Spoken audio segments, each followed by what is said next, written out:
तो ये दूसरे तरह के। और एक तीसरे कारण है कि जिनके होने पर काम हो जाए, नहीं होने पर भी काम हो जाए।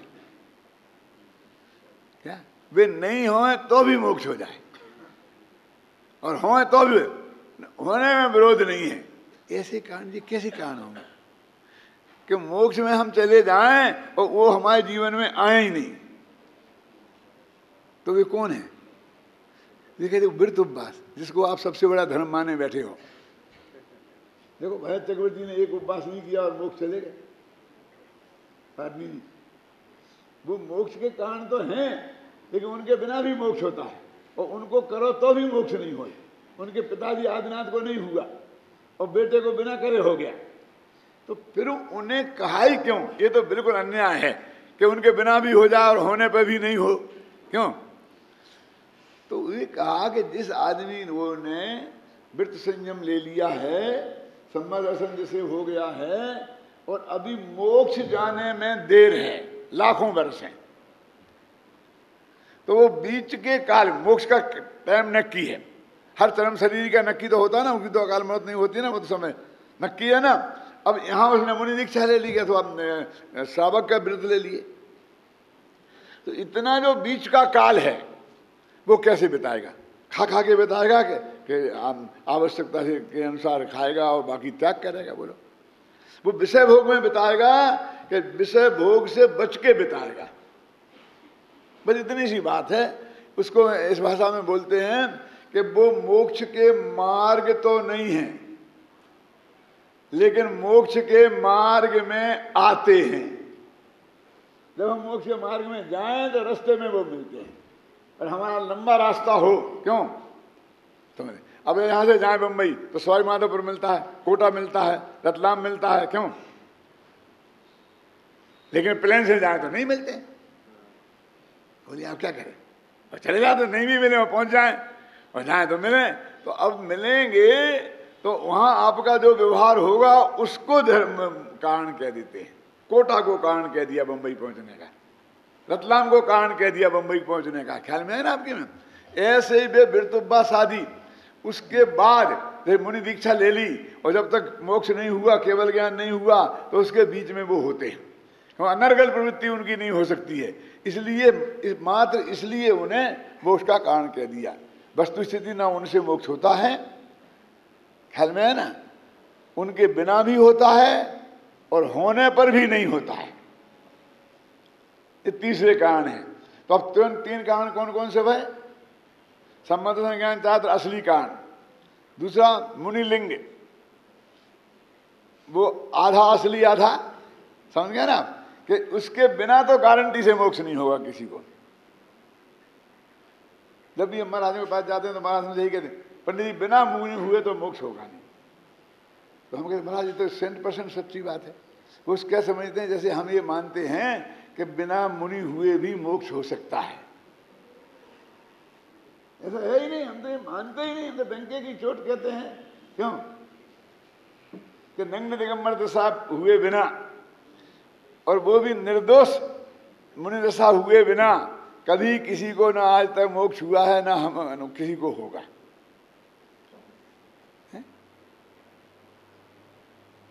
तो नहीं होगा कि हाँ मानते हो मानते हो, तो लेते क्यों? अरे लेते क्यों? फिर ये भी कहते हो मोक्ष क्यों नहीं जाते हो? हम तो जाने को तैयार ही बैठे, लेकिन वो उसकी पात्रता पके वो होवे। आप समझे ना? आपके ये जो आपने 2 कमरे का मकान ले रखा, इतनी इतनी गंदगी जगह में, एक बढ़िया बंगला जिसमें 10 बेडरूम हो और खुली आब हवा हो, वो क्यों नहीं लेते? बोलो आदमी जी, काय को बापू नगर में हो, बढ़िया बंगला बनाओ कहीं, बहुत अच्छा। क्या हम भी चाहते हैं, लेकिन ठंडा हो चाहिए ना, कौन नहीं चाहता? बोलिए। राज्यपाल का भवन बहुत अच्छा, वहां जाके आप क्यों नहीं रहते हैं? अरे हम तो चाहते हैं, लेकिन हमें होना चाहिए ना। सवाल ये है, हम में वो क्षमता होना चाहिए ना, ख्याल में है ना। जब क्षमता की बात आती है तो ये आती है कि सब संगठन खराब है। ये बिल्कुल झूठ बात है, कोई संगठन खराब नहीं है। मुनि होने के लिए जैसा संगठन चाहिए, छठवें गुणस्थान होने के लिए वो संगठन है। ये गोमटसार वालों से आप पूछ लो, है कि नहीं? जो कुंद कुंद के था वही हमारे हैं। क्यों झूठ बोलते हो? ये नहीं है तो क्या नहीं है, क्या दिक्कत है? अरे तेरी असली दिक्कत है कि तेरी पर्याय में ऐसी पात्रता का परिपाक ही नहीं है, तेरी काल लब्धि नहीं आई है, तो उसको तो कुछ बात ही नहीं करता है। ये शरीर मजबूत हो, भाई इसको समझते हैं हम में ताकत है, शरीर कमजोर हो तो हम में ताकत नहीं है। भैया अब हम क्या करें, अब हमारा तो दिन में 3 दफे खाए बिना चैन ही नहीं रह नहीं सकते हैं, तो हम कैसे ले लें? तो यदि 3 दफे 1 दफे खाए बिना ले सकते होते तो फिर ले लेते ना। तो 10 साल पहले थे ना ऐसे, 10 साल पहले थे ना, क्यों है ऐसा? तब क्यों नहीं लिया? तो ऐसा है नहीं। मेरे कहने का अर्थ ये है कि ये बंध की जो कथा है वो तो मोक्ष का कारण नहीं है, ये कहना चाहते हैं, और इसमें उसी के निषेध की बात है। और वो ये कह रहे हैं इस जगत में काम भोग और बंध की कथा में सारा जगत लगा हुआ है। और नीचे लिखा है इसमें कि परस्पर में आचार्यत्व करता है। ये परस्पर में आचार्यत्व करता है का क्या मतलब है? कि बाप बेटे से कहता है भैया जरा बैठ शांति से, धंधा पानी ऐसे नहीं चलता है, थोड़ा झूठ तो बोलना ही पड़ता है, तू सत्यवादी बन के यहाँ बैठेगा तो कुछ नहीं होगा। यानी वो बाप बेटे को झूठ बोलने की ट्रेनिंग देता है। और कुछ बेटा भी बाप को देते हैं, पापा आप समझते नहीं हो, जमाना बदल गया, अब ऐसे बिजनेस नहीं होता है। बेटा बाप को उपदेश देता है, बाप बेटे को उपदेश देता है, हैं? अकेले धंधे में नहीं, डाइनिंग टेबल पे बैठा तो ये ऐसा खाया जाता है, इसकी चटनी ऐसी बनती है, इसकी तो बहुत बढ़िया बनती है, इसको जरा ऐसा डालो। मतलब वो बराबर एक दूसरे को नई नई डिश माताएं बहनें सीखती रहती हैं, सिखाती रहती हैं एक दूसरे को बराबर। वो आत्मा फात्मा की बात नहीं है, वो सिखाते हैं ये कैसे बनते हैं, ये ऐसे लड्डू कैसे बनता है, फलाने का कैसा बनता है, उसमें इसको बोलते परस्पर आचार्यत्व करता है। 5 इंद्रिय के विषयों के सेवन का मैं एक दूसरे को सिखाता है। और ये लिखा कि जो एकत्व भक्त भगवान आत्मा की बात है, एकत्व भक्त भगवान आत्मा की जो कथा है वो उससे खुद तो जानता नहीं है, पर लिखा कि जो जानते हैं उनकी मानता नहीं है। बरनी जी बुंदेलखंड के बारे में ये कहा करते थे, उनकी आत्मकथा में भी लिखा है कि दुनिया में पुरुषों में 72 कलाएं होती हैं, लेकिन बुंदेलखंडियों में 74 हैं। 2 ज्यादा हैं। और कहते 2 कौन कौन सी हैं? कि एक तो खुद कुछ जानते नहीं हैं और दूसरे किसी की मानते नहीं हैं। और आत्मकथा में लिखा और इसमें भी लिखा है, देखो समय सार में मैं पढ़ के सुनाता हूं आपको। निकालो पेज नंबर 15 है ना, और 15 पर जो है ना ब्लैक टाइप में हिंदी में दूसरा पैरा, जगत के जीव एक तो अपने को जानते नहीं हैं, देखा ना, और जो आत्मा को जानते हैं उनकी सेवा नहीं करते, उनकी संगति में नहीं रहते। इस कारण इस एकत्व भक्त आत्मा की बात जगत के जीवों ने ना तो कभी सुनी है, ना कभी इसका परिचय प्राप्त किया है, और ना कभी है आत्मा जगत के जीवों के अनुभव में ही आया है। यही कारण है कि भिन्न आत्मा का एकत्व सुलभ नहीं है। पर ये कोई मैंने हिंदी में या संस्कृत में, ऊपर देखो आप संस्कृत में सब लिखा हुआ है कि एक खुद जान, देखो ना, परेशान आत्मज्ञानानाम अनु, यानी एक तो खुद जानते नहीं हैं और जो जानते हैं उनका अनुपासना, उनकी उपासना नहीं करते हैं। तो उनकी उपासना में भक्ति करना नहीं, हाथ पैर जोड़ना नहीं, उनकी संगति में रहना, उनसे सीखना, उनसे समझना, उनसे कोशिश करना। देखो बहुत महत्व की बात कहता हूं, थोड़ी कड़वी होगी तो सुन लेना। हम सबकी प्रवृत्ति है अभय कुमार जी ऐसी है कि जैसे कि अपन ने जैन तत्व ज्ञान प्राप्त किया, तो अब 2 पॉइंट में अलग अलग कहना चाहता हूँ। एक तो वो जो मैं पहले कह चुका हूँ उसे भी दोहरा देता हूँ कि इनको तो ये बाध्य हैं कि यदि आजीविका करनी है तो जहाँ नौकरी मिलेगी वहाँ रहना पड़ेगा, ये धंधा करना है तो जहाँ वो धंधा चलेगा वहाँ रहना पड़ेगा। जो गृहस्थ है ना उसकी कई बाध्यताएं हैं, तो वो ये नहीं चुन सकता है कि जयपुर में टोडामल स्मारक भवन में यदि सत्समागम है तो मैं यहीं पास में रह जाऊँ। जहाँ तबादला होगा वहाँ जाना पड़ेगा, जहाँ बिजनेस होगा वहाँ जाना पड़ेगा। ख्याल में आई ना आपकी? वो इसके लिए मतलब उसको आज़ादी नहीं है।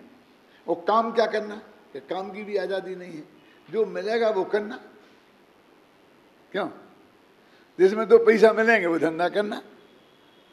हम तो कहते हम तो समय सार का धंधा करेंगे, मैंने किताब छपाएंगे बेचेंगे, लेकिन 2 पैसे नहीं मिलेंगे तो एक कपड़ा का बेचना पड़ेगा। क्यों? हम तो खादी का करना चाहते हैं लेकिन उसमें कोई कमाई नहीं होगी, आजीविका नहीं चलेगी, तो क्या टेरिकॉट भी बेचना पड़ेगा। पहनेंगे खादी और बेचेंगे टेरिकॉट। होता कि नहीं होता? यानी हम ना तो बिजनेस चुनने के लिए स्वतंत्र हैं और ना स्थान चुनने के लिए स्वतंत्र हैं। अब उन संयोगों में हमें जितना धर्म का समागम मिल जाएगा, लिखा ना उनकी संगति नहीं करते, हम उसमें करेंगे, करना चाहिए हर एक को। अब जिनने ब्रह्मचर्य व्रत ले लिया है, घर छोड़ दिया है, धंधे पानी का विकल्प छोड़ दिया है, ख्याल में आई ना, अब वे कोई स्थान चुनते हैं कि मुझे यहाँ रहना है, तो उन्हें कैसा चुनना चाहिए? हम तो कह सकते हैं कि हमारे हाथ में चुनना नहीं था इसलिए हमने यहाँ रह रहे, लेकिन वे तो नहीं कह सकते हैं क्योंकि वे तो बिल्कुल फ्री हैं, वे जहाँ चाहें वहाँ रह सकते हैं ना। तो उनने जो जगह चुनी है वो उनकी रुचि की जो तक है। तो भैया तुमने बंबई क्यों चुना? फिर इस नरक में तुम काय को आए? ये धंधे वाले व्यापारियों को तो नरक में रहना पड़ता है, लेकिन तुम इतनी गंदी जगह पे, ऐसी जगह पे तुम क्यों आए? रेल में बैठ नहीं सकते, धक्का खाओ, तुम शांति से एक जगह क्यों नहीं रहते हो? बोलो दिलीप भाई, तुमने यदि बंबई चुनी है तो तुमने अपनी रुचि से चुनी है, हमने चुनी है वो बाध्यता में चुनी है। हो सकता है वो हमारी रुचि का द्योतक नहीं है, लेकिन तुम्हारा तो रुचि का द्योतक है। और जो धंधा चुना है, रोजीना अदालत में खड़े रहना, सेवा करना, सेवा करना, तो सेवा करो ना। धर्म की सेवा ये शास्त्र लिख करके भी होती है, शास्त्र पढ़ा करके भी होती है, दूसरों को साधर्मियों को ज्ञान करा करके भी होती है। होती कि नहीं होती है? तो ये क्यों नहीं चुनते हो तुम? और वो सेवा करेंगे वकील लोग, पैसे से मिलते हैं वो सेवा करने वाले। मैंने उस टाइप की झाड़ू लगाने का धंधा तुम क्यों चुन रहे हो अपने हाथ से? भाई तुम्हें बिना ही पैसा लिए करना है, मेरा समझना, तो फिर तो तुम बिल्कुल आजाद हो ना अपना चुनने में। तो हमारा जो हमने काम चुना और जो हमने जगह चुनी वो हमारी रुचि की द्योतक है उनकी। वो ये नहीं कह सकते कि हमारी रुचि नहीं है और क्या करें और जबरदस्ती गले में पड़ गया है, ये बात में दम नहीं है। और दूसरी बात कह रहा था मैं कि ये जो तत्व ज्ञान की बात लगे ना, उनकी उपासना नहीं करते।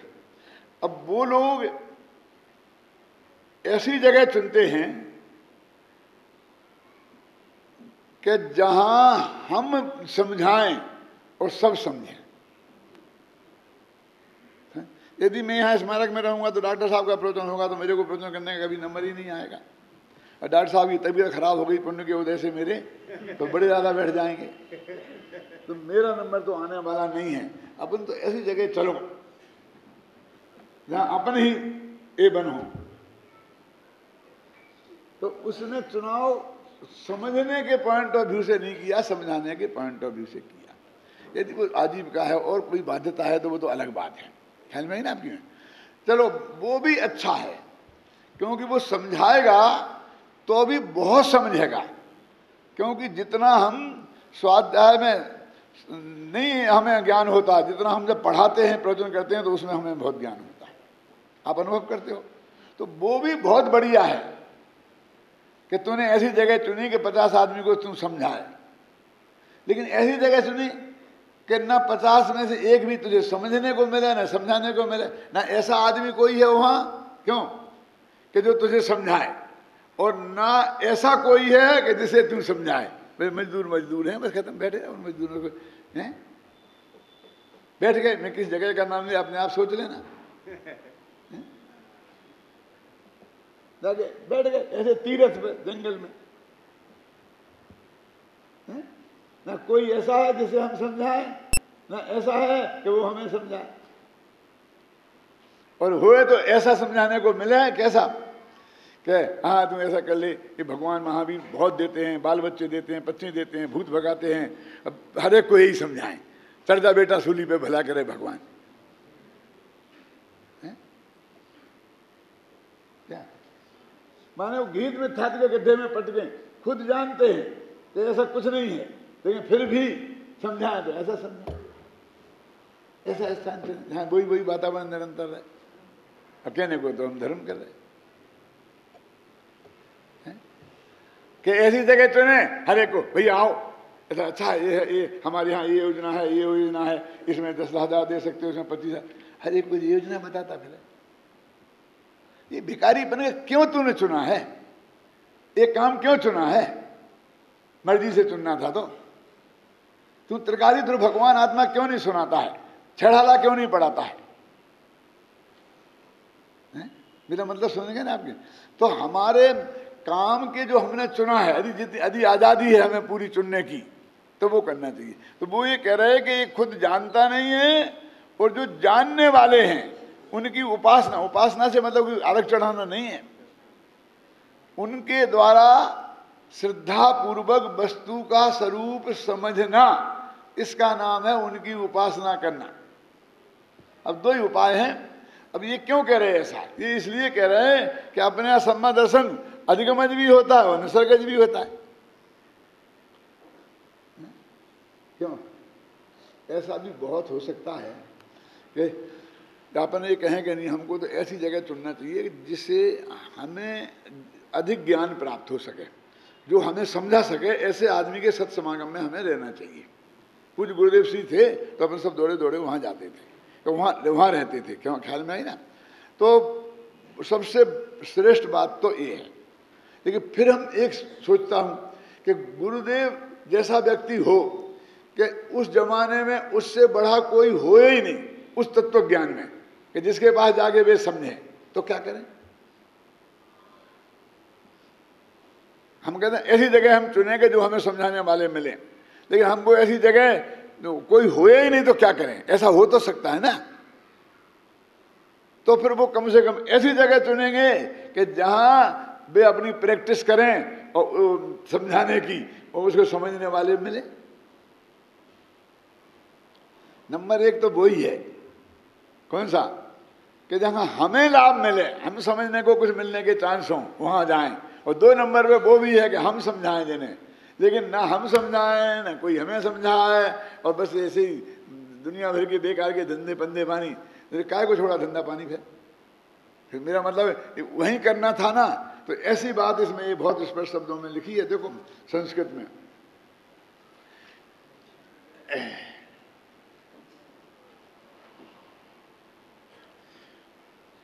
उनकी उपासना कर। उपासना का अर्थ अर्घ चढ़ा मतलब नहीं है, अर्घ चढ़ाना भी हो सकता है।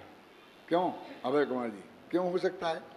कि वो कुंद कुंदाचार्य जैसे नग्न दिगंबर संत हों और हम उनके शरण में जाके रहने लग गए आत्मा के कल्याण की बात सुनने के लिए, तो हम उन्हें अर्घ भी चढ़ाएंगे। आप समझे ना? उन्हें आहार भी देंगे, यानी जो भी होगा हम उस पात्रता के अनुसार करेंगे।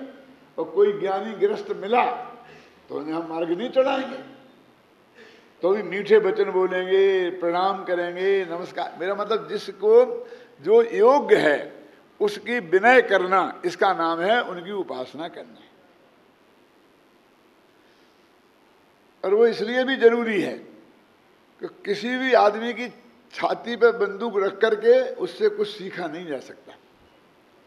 तत्व तो गारंटी से नहीं सीखा जा सकता। तिजोरी की चाबी तो खुलवाई जा सकती है, खुलवा करके निकलवा, सारा माल निकलवाया जा सकता है, क्यों? बंदूक रख के छाती पर। लेकिन हमारी आगे बंदूक छाती पर रख देवे और कहे तुम हमें समझाओ,